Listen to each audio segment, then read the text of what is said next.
Milliçe uslupda giysi gep durgan epkecalarımız üçün hem acayip razmerda, dım barşimi razmerda milliçe uslupda şifollarımız gelip başladı yine. Görünle vapşı çırayla eken ahır.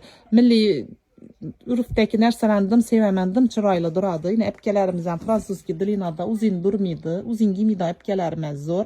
Razmerlaram 50. razmerdan 58-60'e bemala razmer top beremen. Görünlana. Hem bir yer yaxşı işi naketkesi karnını bildirmeydi epkecallarının karnını gizlep çıraylı jirlarından gizlep çıraylı tutturadu resmi kaddı kamet çıraylı bolup duraveredilamında hala sazlazı bu bejvi sveti bu sini sveti ondanam çıraylı eken görünleyine dım çıraylı sini semine bu svetler lüboy adam açıya neşesi hemmesi içinde ak aralaşkan giyimlerini hemmesi adamın yüzünü açadı niçik buğday meyiz epkecalla bolsun yine de yeşiledim çıraylı eken bir yeşilem görünle 3 svetem çıraylayken madım yaktı.